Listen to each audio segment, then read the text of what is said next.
Hello everyone, welcome to study with Shri. देखिए, Uttar Pradesh PCS और RO की प्रीलिम टेस्ट सीरीज चलाई जा रही है 2023 की। यह टेस्ट नंबर आपका 129 है। 128 टेस्ट ऑलरेडी कंप्लीट हो चुका है। प्लेलिस्ट बना रखी है, आप लोग जाकर के देख सकते हैं। देखिए, अगर आप किसी भी स्टेट पीसीएस की प्रिपरेशन कर रहे हैं, जैसे कि BPSC, MPPSC, Jharkhand PCS, Chhattisgarh PCS, Himachal Pradesh PCS, Uttarakhand PCS या फिर आरएस, तो आप मेरे टेस्ट सीरीज को देखिए, आपको काफ़ी फायदा मिलेगा। या किसी वनडे एग्जाम की प्रिपरेशन कर रहे हैं तो भी आप मेरे टेस्ट सीरीज को देखिए, क्योंकि जो भी क्वेश्चंस हैं वो सभी प्रतियोगिता परीक्षाओं के लिए काफ़ी इंपॉर्टेंट है। देखिए, जो लोग फर्स्ट टाइम विजिट कर रहे हैं हमारे चैनल पे, चैनल को सब्सक्राइब कर लें। सब्सक्राइब करने के बाद से बेल आइकन को प्रेस कर लें कि मेरे जब भी वीडियो आए तो उनको नोटिफिकेशन मिल जाए। और आजकल जो है कि बहुत सारे लोग जो है कि यूपी पीसीएस की तैयारी कर रहे हैं या फिर अदर स्टेट की तैयारी कर रहे हैं, लेकिन वीडियो को देख नहीं रहे हैं। ठीक है, अभी देखिए 2-4 दिन के अंदर ही नोटिफिकेशन आने वाला है यूपी पीसीएस का। तो आप लोग लगे रहिए, आप लोग वीडियो को देखते रहिए और अपने दोस्तों को भी शेयर कीजिए कि आपके दोस्तों को भी फायदा हो। तो स्टार्ट करते हैं। फर्स्ट क्वेश्चन है, बरखान स्थलाकृति का संबंध है मैदानी क्षेत्र से, द्वीप समूह से, मरुस्थल से, तटीय मैदान से। देखिए, पूछा जा रहा है कि बरखान स्थलाकृति का संबंध किससे है। ठीक है, तो देखिए, बरखान ये अर्धचंद्राकार बालू के टीले को कहते हैं। और ये जो बालू का टीला होता है ना, इसका विस्तार जो है कि भारतीय मरुस्थल के बहुत अधिक क्षेत्रों पर है। ठीक है, तो ये जो है कि किससे संबंधित है, तो ये आपका मरुस्थल से संबंधित है। देखिए, भारत पाकिस्तान सीमा के पास ना लंबवत बालू के टीले प्रमुख रूप से पाए जाते हैं। ये हो जाएगा आपका सी ऑप्शन। प्रमुख कृषि क्रांतियां व उनसे संबंधित क्षेत्र उद्देश्य का गलत युग्म पहचानिए। इंद्रधनुष क्रांति, कृषि के सभी क्षेत्रों के उत्पादन में वृद्धि। सिल्वर फाइबर क्रांति, कपास उत्पादन में सभी वृद्धि। गोल्डन फाइबर क्रांति, वृद्धि गेहूं उत्पादन में। ग्रे क्रांति, देखिए ये जो है ना गोल्डन फाइबर क्रांति वृद्धि है, जो गेहूं उत्पादन में वृद्धि है। ठीक है, कोई इशू नहीं है। इंद्रधनुष क्रांति ये किससे संबंधित है, तो कृषि के सभी क्षेत्रों में उत्पादन में वृद्धि से संबंधित है आपका इंद्रधनुष क्रांति। ठीक है, सिल्वर फाइबर क्रांति की बात करें हम तो ये कपास उत्पादन में वृद्धि से संबंधित है। गोल्डन फाइबर क्रांति की बात करें हम तो ये जो है कि गेहूं उत्पादन से नहीं है। ये जो है कि गोल्डन फाइबर क्रांति ये जूट उत्पादन में वृद्धि से संबंधित है। देखिए, गेहूं उत्पादन में वृद्धि या फिर खाद्यान्न उत्पादन में वृद्धि, ये सब सारी चीजें हरित क्रांति से संबंधित है। ठीक है, तो ये आपका गलत है। ग्रे क्रांति ये उर्वरक को बढ़ावा देने से संबंधित है। तो इसमें पूछा जा रहा है कि गलत युग्म पहचानना है आपको। ठीक है, तो जो ये हो जाएगा आपका सी ऑप्शन। गोल्डन फाइबर क्रांति ये किससे संबंधित है, तो ये जूट उत्पादन में वृद्धि से संबंधित है। और गेहूं उत्पादन में वृद्धि और खाद्यान्न में वृद्धि, ये सब सारी हरित क्रांति से संबंधित है। सूची फर्स्ट को सूची सेकंड से सुमेलित कीजिए तथा सूचियों के नीचे दिए गए कूट का उपयोग करके सही उत्तर का चयन कीजिए। देखिए, सूची फर्स्ट में कुछ मेला का नाम दिया गया है और सूची सेकंड में डिस्ट्रिक्ट का नाम दिया गया है कि ये मेला जो है कि किस जिला में लगता है। सैयद सलार मेला की हम बात करें, दिया गया है बहराइच। शाकुंभरी देवी आजमगढ़। कैलाश मेला आगरा। गोविंद साहब सहारनपुर। देखिए, सैयद सलार मेला ये कहाँ पे लगता है, सैयद सलार मेला तो ये लगता है आपका बहराइच में। शाकुंभरी देवी मेला ये कहाँ लगता है, तो ये आपका लगता है सहारनपुर में। कैलाश मेला कहाँ पे लगता है, तो ये लगता है आपका आगरा में। और गोविंद साहब मेला ये लगता है आपका आजमगढ़ में। ठीक है, तो ये हो जाएगा आपका 1-4-3-2। 1-4-3-2 कौन सा है, तो ये हो जाएगा आपका बी ऑप्शन। सूची फर्स्ट को सूची सेकंड से सुमेलित कीजिए तथा सूचियों के नीचे दिए गए कूट का उपयोग करके सही उत्तर का चयन कीजिए। सूची फर्स्ट और सूची सेकंड दिया गया है। सरहिंद नहर सतलज नदी से निकली गई है। त्रिवेणी नहर गंडक नदी से निकाली गई है। शारदा नहर शारदा नदी से निकाली गई है। एडन नहर दामोदर नदी से निकाली गई है। देखिए, कुछ नहरों का नाम दिया गया है और इसमें यह पूछा जा रहा है कि ये नहर जो है कि किस नदी से निकाली गई है। ठीक है, अगर हम बात करें सरहिंद नहर, ठीक है, तो ये आपका कहाँ पे है, तो ये पंजाब में है और ये सतलज नदी से निकाली गई है सरहिंद नहर। त्रिवेणी नहर की बात करें हम तो ये बिहार चंपारण में है और ये गंडक नदी से निकाली गई है। शारदा नहर की बात करें हम तो शारदा नहर ये उत्तर प्रदेश की सर्वाधिक लंबी नहर है और ये उत्तर प्रदेश और नेपाल सीमा के बनवसा नामक स्थान से ये निकाली गई है और शारदा नदी से। ठीक है, एडन नहर की हम बात करें तो ये पश्चिम बंगाल की नहर है और ये जो है कि दामोदर नदी से निकाली गई है। तो बिल्कुल सीधा सीधा सही सुमेलित है। तो 1 2 3 4 हो जाएगा आपका ए ऑप्शन।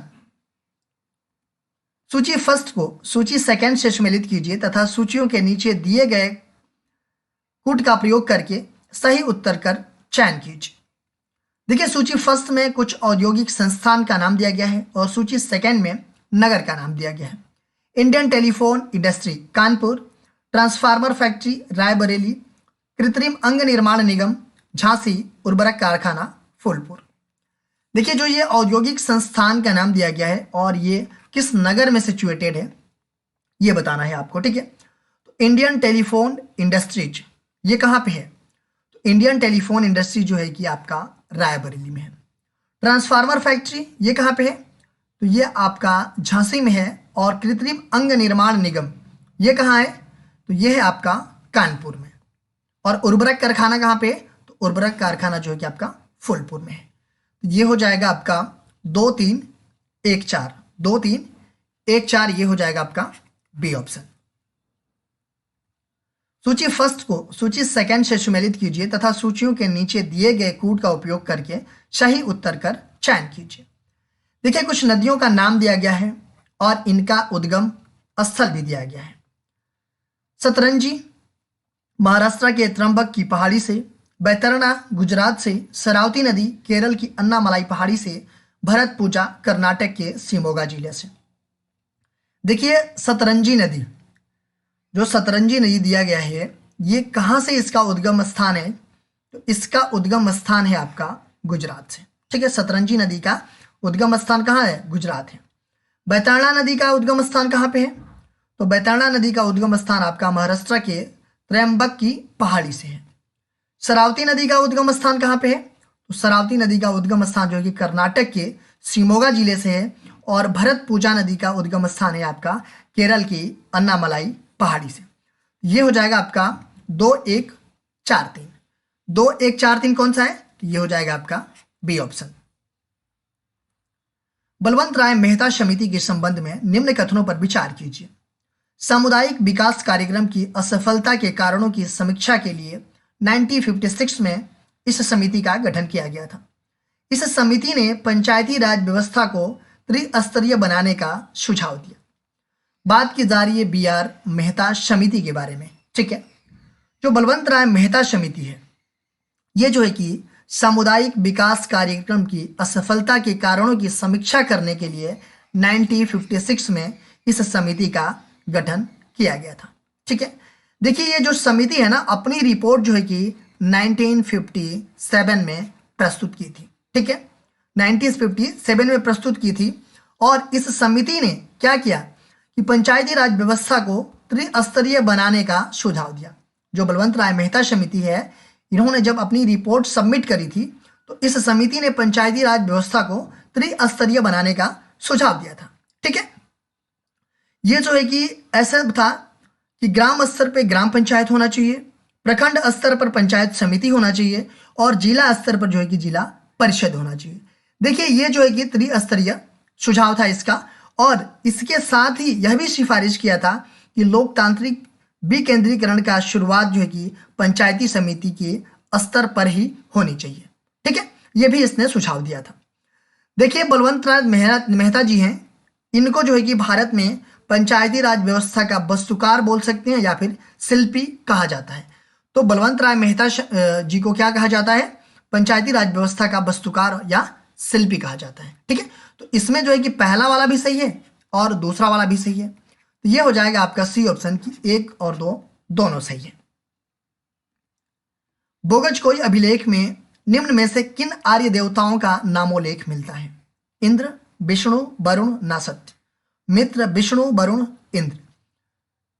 रुद्र, मित्र, इंद्र, नासत्य। इंद्र, मित्र, नासत्य, वरुण। देखिए, पूछा जा रहा है कि बोगज कोई अभिलेख में निम्नलिखित में से किन आर्य देवताओं का नामोल्लेख मिलता है? तो देखिए बोगजकोई अभिलेख ये जो है कि मध्य एशिया के बोगजकोई नामक स्थान से लगभग ये जो है कि आपका 1400 ईस्वी पूर्व का ये प्राप्त हुआ है। ठीक है, और इस अभिलेख पर राजाओं के मध्य एक संधि का उल्लेख है जिसमें राजाओं ने वैदिक युगीन देवताओं को साक्षी माना है। ठीक है, और मतलब इनको साक्षी माना था, और इसमें जो है कि इंद्र, वरुण, मित्र और नसत्य, इंद्र, वरुण, मित्र और नसत्य इनका उल्लेख है। तो ये हो जाएगा आपका डी ऑप्शन की इंद्र, मित्र, नसत्य और वरुण का उल्लेख है। सूची फर्स्ट को सूची सेकंड से सम्मिलित कीजिए तथा सूचियों के नीचे दिए गए कूट का उपयोग करके सही उत्तर कर चयन कीजिए। सूची फर्स्ट में कुछ भौतिक राशियों का नाम दिया गया है और सूची सेकंड में इसके मापक यंत्र का नाम दिया गया है। वायुमंडलीय दाब, लक्समीटर, दूध का घनत्व, लैक्टोमीटर, प्रकाश की तीव्रता, फैथोमीटर, समुद्र की गहराई, बैरोमीटर। देखिए वायुमंडलीय दाब किस मापक यंत्र से मापा जाता है? वायुमंडलीय दाब को इसको मापा जाता है बैरोमीटर से। बैरोमीटर से दाब को मापा जाता है। दूध का घनत्व जो है कि लैक्टोमीटर से मापा जाता है। प्रकाश की तीव्रता ये जो है कि मापा जाता है किससे?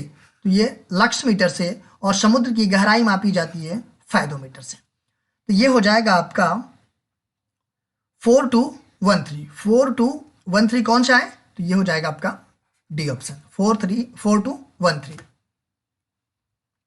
सूची फर्स्ट को सूची सेकंड से सम्मिलित कीजिए तथा सूचियों के नीचे दिए गए कूट का उपयोग करके सही उत्तर कर चयन कीजिए। सूची फर्स्ट में शास्त्रीय नृत्य का नाम दिया गया है और सूची सेकंड में स्टेट का नाम दिया गया है। ठीक है, कि कौन सी शास्त्रीय नृत्य किस राज्य से बिलोंग करती है। कुचिपुड़ी केरल, मोहिनी अट्टम आंध्र प्रदेश, ओडिशा असम, क्षत्रिया ओडिशा। देखिए कुचिपुड़ी जो शास्त्रीय नृत्य है ये कहाँ का है? तो कुचिपुड़ी शास्त्रीय नृत्य जो है कि आपका ये आंध्र प्रदेश का है। मोहिनी अट्टम ये आपका केरल का है। ओडिसी ये उड़ीसा का शास्त्रीय नृत्य है और क्षत्रिया जो है कि असम का है। अच्छा ये बताइए जो लास्ट में जोड़ा है आपका जो शास्त्रीय नृत्य है उसमें क्षत्रिया जो है कि लास्ट में भी जोड़ा गया है। ये कब जोड़ा गया था जो शास्त्रीय नृत्य में? ये आप लोग कमेंट बॉक्स में मुझे बताइएगा। ये हो जाएगा आपका 2143 हो जाएगा आपका 2143। ये सी ऑप्शन हो जाएगा। गलत युग्म बताइए। नौह झील मथुरा, दहर झील आगरा, भोजपुर ताल झांसी, बरुआ सागर सुल्तानपुर। इसमें आपको गलत युग्म बताना है। ठीक है, नौह झील कहाँ पड़ता है? तो ये आपका मथुरा में पड़ता है। दहर झील ये कहाँ पड़ता है? तो ये आपका आगरा में नहीं पड़ता है, ये आपका हरदोई में पड़ता है। ठीक है, दहर झील कहाँ है? तो ये आपका हरदोई में है। भोजपुर ताल झांसी में है और बरुआ सागर जो है कि सुल्तानपुर में है। तो इसमें गलत कौन सा है आपका? तो ये बी ऑप्शन है। सूची फर्स्ट को सूची सेकंड से सम्मिलित कीजिए तथा सूचियों के नीचे दिए गए कूट का उपयोग करके सही उत्तर कर चयन कीजिए। सूची फर्स्ट में फसलों के परियोजनाओं निदेशालय के बारे में बताया गया है और सूची 2 में स्थान जहां पे ये सिचुएटेड है ये बताया गया है।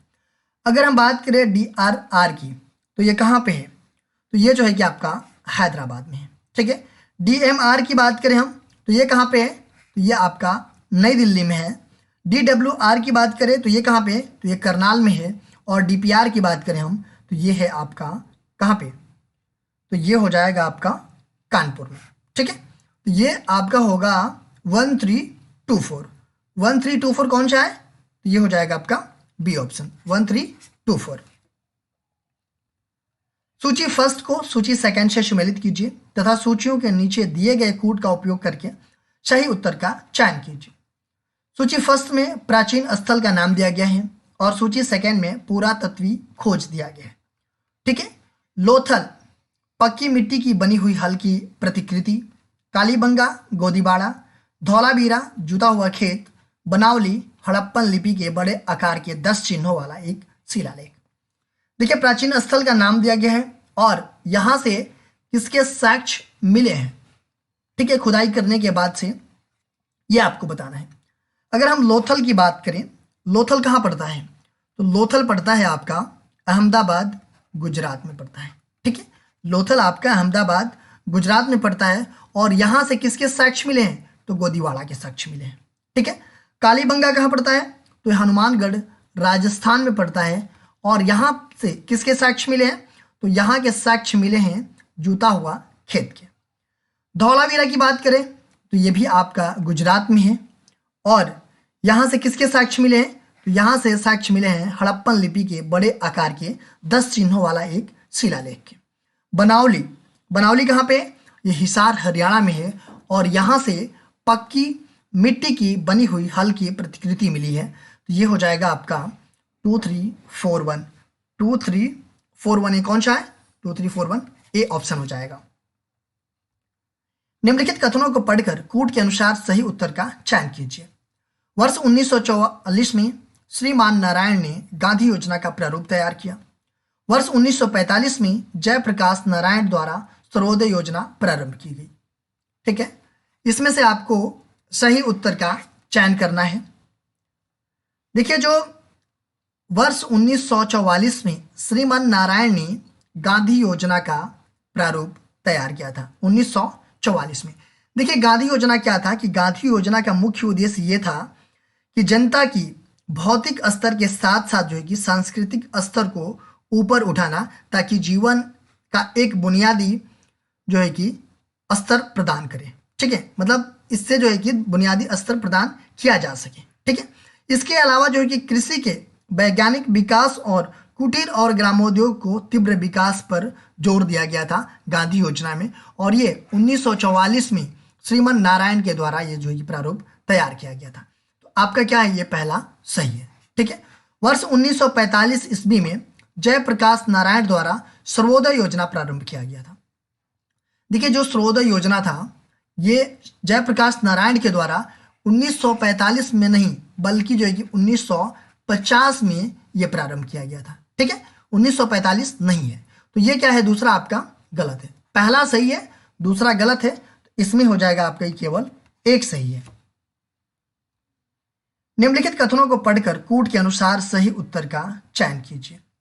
1978 से 80 ईस्वी के लिए जनता सरकार ने अनवरत योजना चलाई, परंतु 1980 ईस्वी में कांग्रेस सरकार ने इसे रोककर छठी योजना शुरू कर दी। 1 जनवरी 2015 को केंद्र सरकार ने योजना आयोग को समाप्त करके नीति आयोग का गठन किया। देखिए, बोला जा रहा है कि 1978 से 80 के लिए जनता सरकार ने कौन सी योजना? अनवरत योजना चलाई। ठीक है, देखिए, जो पंचवर्षीय योजना है, ठीक है, तो पंचवर्षीय योजना चल रही थी कौन सी? पांचवी पंचवर्षीय योजना चल रही थी। और इसका टाइम ड्यूरेशन था आपका 1974 से कब तक? 79 तक था। पंचवर्षीय योजना थी ये, पांचवी पंचवर्षीय योजना, और इसका टाइम ड्यूरेशन था 1974 से 79। 79 के एक वर्ष पहले 78 में, ठीक है, 78 में क्या हुआ कि जनता सरकार का सत्ता आ गया और उसने क्या किया? इस पांचवी पंचवर्षीय योजना को समाप्त कर दिया। कब? 78 में ही। 79 तक हालांकि ये चलना था, लेकिन जनता सरकार के द्वारा जो कि 78 में ही समाप्त कर दिया गया। और 78 में क्या कर दिया गया? अनवरत योजना स्टार्ट कर दी गई जनता सरकार के द्वारा। इसके पहले किसकी सरकार थी? तो कांग्रेस की सरकार थी। तो 78 में जब जनता सरकार के द्वारा जो अनवरत योजना स्टार्ट कर दिया गया, तो ये जो है कि 78 से 80 तक चला। जो अनवरत योजना है 78 से 80 तक चला। और 80 में फिर से जो है कि कांग्रेस की सरकार आ गई। तो इसने क्या किया कि पांचवी पंचवर्षीय योजना तो चली गई थी, तो 80 में ही इसने जो है कि छठी पंचवर्षीय योजना स्टार्ट किया, जो कि 80 से लेकर के 85 तक चली। ठीक है, तो ये था। तो ये भी सही है आपका कि 78 से 80 तक जनता सरकार के द्वारा अनवरत योजना चलाई गई थी, लेकिन 1980 में कांग्रेस सरकार आ गई और इसको रोक करके कौन सी योजना शुरू कर दी? तो छठी योजना शुरू कर दी। ठीक है, 1 जनवरी 2015 को केंद्र सरकार ने योजना आयोग को समाप्त करके नीति आयोग का गठन किया। देखिए, जो पहले पंचवर्षीय योजना चल रही थी वो जो है कि उसको समाप्त कर दिया गया। कब? 1 जनवरी 2015 को। ठीक है, 1 जनवरी 2015 को उसको समाप्त कर दिया गया था केंद्र सरकार के द्वारा, और इसके जगह पे नीति आयोग लाया गया था। ठीक है, ये भी आपका सही है। पहला भी सही है और दूसरा भी सही है। तो ये हो जाएगा 1 और 2 दोनों सही है। सी ऑप्शन हो जाएगा। प्रथम पंचवर्षीय योजना के संदर्भ में निम्नलिखित कथनों को पढ़कर कूट के अनुसार सही उत्तर का चयन कीजिए। प्रथम पंचवर्षीय योजना पीसी महालनोबिस मॉडल पर आधारित थी। इसमें कृषि क्षेत्र के विकास को सर्वोच्च प्राथमिकता दी गई। देखिए, प्रथम पंचवर्षीय योजना के बारे में बात की जा रही है। प्रथम पंचवर्षीय योजना का टाइम ड्यूरेशन कब था? तो प्रथम पंचवर्षीय योजना का टाइम ड्यूरेशन था 1951 से लेकर के 56 तक। ठीक है, जो प्रथम पंचवर्षीय योजना थी वो जो है कि किस मॉडल पे आधारित थी? तो प्रथम पंचवर्षीय योजना जो है कि हैराड डोमर समृद्धि मॉडल पे आधारित थी, ना कि पीसी महालनोबिस मॉडल पे। पीसी महालनोबिस मॉडल पे कौन सी पंचवर्षीय योजना थी? तो वो जो है कि दूसरी पंचवर्षीय योजना थी, जिसका टाइम ड्यूरेशन था 1956 से लेकर के कब तक? तो 61 तक था। ठीक है, 1956 से लेकर के 61 तक जो है कि दूसरी पंचवर्षीय योजना का टाइम ड्यूरेशन था, और वो जो है कि पीसी महालनोबिस मॉडल पे आधारित थी। और पहली पंचवर्षीय योजना किस पे आधारित थी? तो वो जो है कि हैराड डोमर समृद्धि मॉडल पे आधारित थी। ठीक है, तो ये पहला जो है कि आपका क्या है, ये गलत है। और दूसरा क्या है, इसमें जो है कि कृषि क्षेत्र के विकास को सर्वोच्च प्राथमिकता दी गई थी। जो प्रथम पंचवर्षीय योजना है इसमें जो है कि कृषि क्षेत्र के विकास को सर्वोच्च प्राथमिकता दी गई थी। तो ये आपका सही है। पहला गलत है और दूसरा सही है, तो ये हो जाएगा आपका बी ऑप्शन की केवल 2 सही है। निम्नलिखित कथनों को पढ़कर कूट के अनुसार सही उत्तर का चयन कीजिए। बैंकिंग सेवाओं में सुधार के लिए दामोदरन समिति का गठन 2001 में किया गया। बैंकों में ग्राहक सेवा सुधार के लिए गोइपोरिया समिति का गठन 1999 में किया गया। इसमें से आपको सही उत्तर बताना है। देखिए, बैंकिंग सेवाओं में सुधार करने के लिए जो दामोदरन समिति थी, इसका गठन कब किया गया?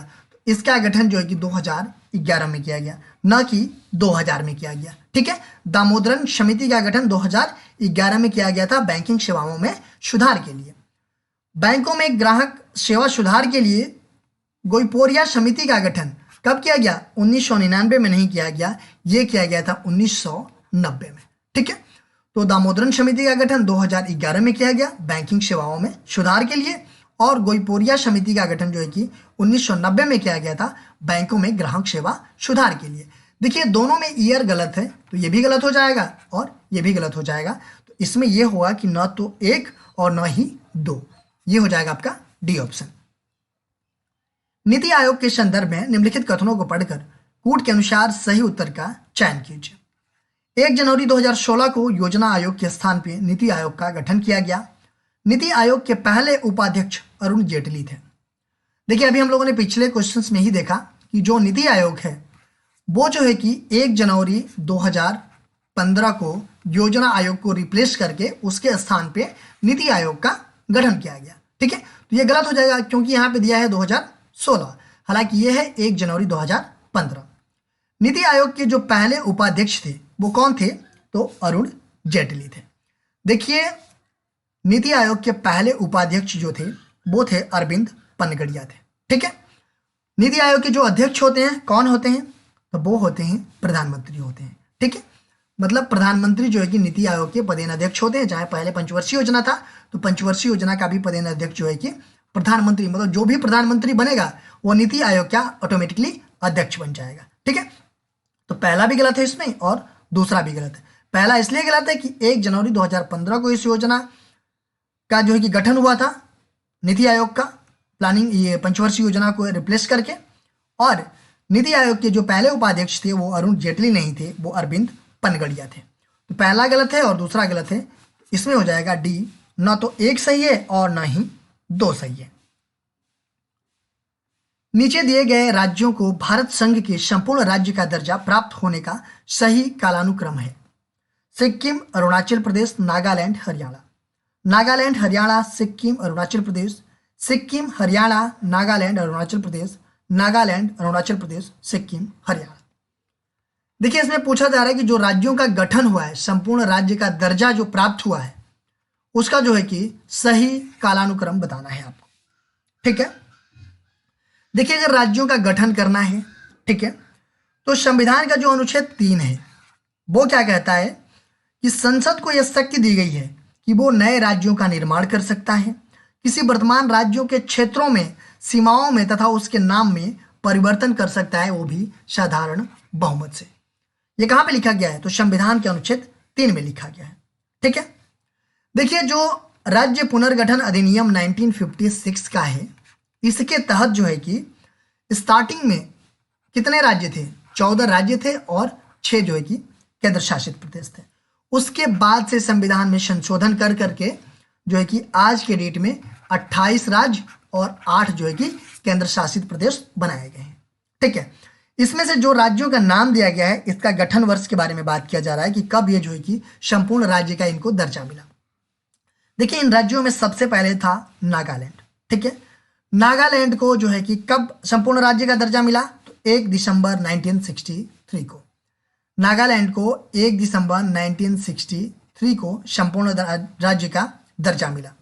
उसके बाद से हरियाणा आता है 1 नवंबर 1966। 1 नवंबर 1966 को हरियाणा को पूर्ण राज्य का दर्जा मिला। उसके बाद से सिक्किम को 16 मई 1975 इसको भी पूर्ण राज्य का दर्जा मिला 1975 में। इसके बाद से अरुणाचल प्रदेश है 22 फरवरी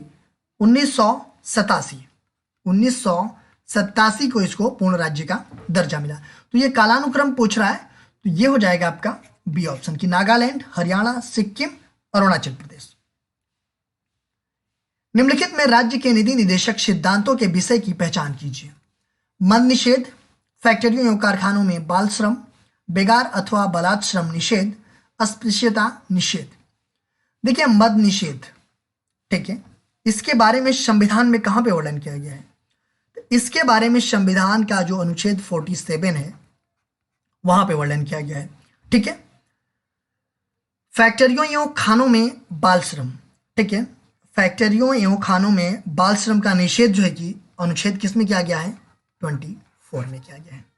बेगार अथवा बलात् श्रम निषेध ये कहाँ किया गया है? तो ये अनुच्छेद 23 में किया गया है। और अस्पृश्यता निषेध इसके बारे में वर्णन जो है कि अनुच्छेद 17 में किया गया है। ठीक है, देखिए 47 ये कहाँ पड़ता है? तो 47 पड़ता है आपका राज्य के नीति निर्देशक सिद्धांत के अकॉर्डिंग। देखिए जो राज्य का नीति निर्देशक सिद्धांत है, इसका वर्णन जो है कि संविधान में अनुच्छेद 36 से लेकर के अनुच्छेद 51 के बीच किया गया है। ठीक है, जो राज्य के नीति निर्देशक सिद्धांत है उसमें पड़ेगा ये आपका 47। जो मद निषेध है इसका वर्णन 47 में किया गया है और ये राज्य के नीति निर्देशक सिद्धांतों के विषयों में है। ठीक है, इसीलिए जो है कि स्टेट गवर्नमेंट जो है कि हर एक स्टेट में जाएंगे तो दारू शराब का जो है कि रेट अलग अलग रहता है। वो चाहे तो मतलब इस पे कार्रवाई कर सकती है, हालांकि बिहार में तो बंद है। ठीक है, तो ये राज्य के नीति निर्देशक सिद्धांत ही है, इसके अकॉर्डिंग जो है कि ये आता है आपका 47 में। ठीक है, तो ये अनुच्छेद 36 से लेकर के 51 तक ये भाग 4 में पड़ता है आपका राज्य के नीति निर्देशक सिद्धांत। फैक्ट्रियों और खानों में बाल श्रम अनुच्छेद 24, बेगार अथवा बलात् श्रम निषेध अनुच्छेद 23 और ये 17, ये सब क्या है? ये आपके फंडामेंटल्स राइट है जो कि भाग 3 में पड़ता है। और आपका जो है कि कहां से कहां तक है आपका फंडामेंटल्स राइट? तो ये 12 से लेकर के 35 तक है आपका फंडामेंटल्स राइट। हालांकि 23, 24 और 17 ये सब कहां पे आएंगे? तो आपके फंडामेंटल्स राइट्स में आएंगे। ठीक है, और राज्य के नीति निर्देशक सिद्धांतों के विषय में आएगा ओनली केवल ये मद निषेध, तो जिसमें हो जाएगा आपका केवल सी ऑप्शन सही है। देखिए क्वेश्चन पूछा गया था आप लोगों से पिछले वीडियो में कि निम्नलिखित में से वो कौन से 2 ग्रह हैं जिनका सौर मंडल के अन्य ग्रहों की तुलना में परिक्रमण विपरीत दिशा में है? शुक्र और शनि, शुक्र और अरुण, बृहस्पति और अरुण, बुध और शुक्र। देखिए वो कौन से 2 ग्रह हैं कि जो कि और अन्य ग्रहों की तुलना में वो विपरीत दिशा में अपना परिभ्रमण करते हैं, परिक्रमण करते हैं। ठीक है, तो वो है आपके शुक्र और अरुण है। ये बी ऑप्शन हो जाएगा, शुक्र और अरुण। ये जो दोनों है ना, ये घड़ी की सुई की दिशा में ये घूमते हैं, जबकि और सब सारे ग्रह क्या होते हैं कि घड़ी के सुई के विपरीत दिशा में घूमते हैं। ठीक है, तो ये हो जाएगा आपका बी ऑप्शन।